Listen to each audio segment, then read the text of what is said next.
बलूचच्या पाण्याच्या स्कीमला 37 कोटी रुपये दिले आणि ती स्कीम चालू. आणि तेवढ्या तुमच्या ठिकाणी निवडून आलो. आज आम्ही 1500च्या पूर्वमध्ये निवडून आलो. आम्ही नगरसेवक झालो आणि नगराध्यक्षांचा जवळजवळ 1 ते 2 हजार निवडून आला. म्हणून काँग्रेस एक विचार आहे. आज चंद्रशेखर काम करत असताना पुण्यामध्ये एक काँग्रेस पक्षाची गल्ली नाही, भावकी नाही, आपलं तिथे कोण नाही. परंतु पुण्यासारख्या महानगरीमध्ये एक 12,000 लोकांनी निवडून येतो आणि काँग्रेसचा गटनेता होतो. ही किती मोठी गोष्ट आहे आपल्या दृष्टीने. आणि म्हणून काँग्रेस नेहमी विरोधात करायचे. काँग्रेस संपवायला गेले जाणारे सगळे संपले, परंतु काँग्रेस कारण काँग्रेस चळवळ आहे, काँग्रेस विचार आहे.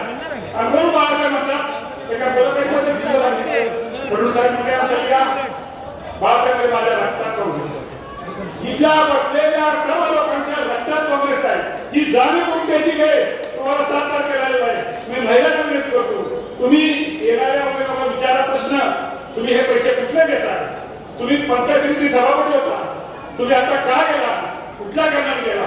आणि म्हणून आपण प्रश्न विचारले पाहिजे. आपला हक्क आहे आणि तो घटनेने गेला. म्हणून ज्या वेळेला ते स्वतंत्र झाला त्या पंडित नेहरू नाईक म्हणजे प्रश्न विचारले आणि मग बॉडीगार्ड थांबा लागले. विचारू नका थांबा. पंतप्रधान नाही, पंडित नेहरू बोलले नाही. तिला विचारले प्रश्न, तिने विचारला.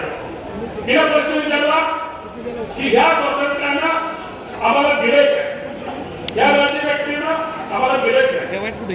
पंडित नेहरू म्हणले हा प्रश्न विचारण्याचा अधिकार तुला घटनेनं दिलेला आहे.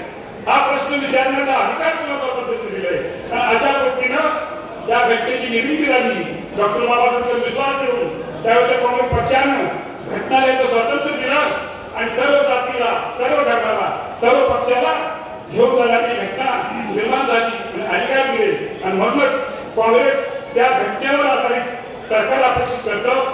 कारण की बोलायला भरपूर आहे, पण तिथे सांगितलं बोलण्यात बाळासाहेब येतील मला ते सगळ्यांनी बोलण्याची संधी दिली.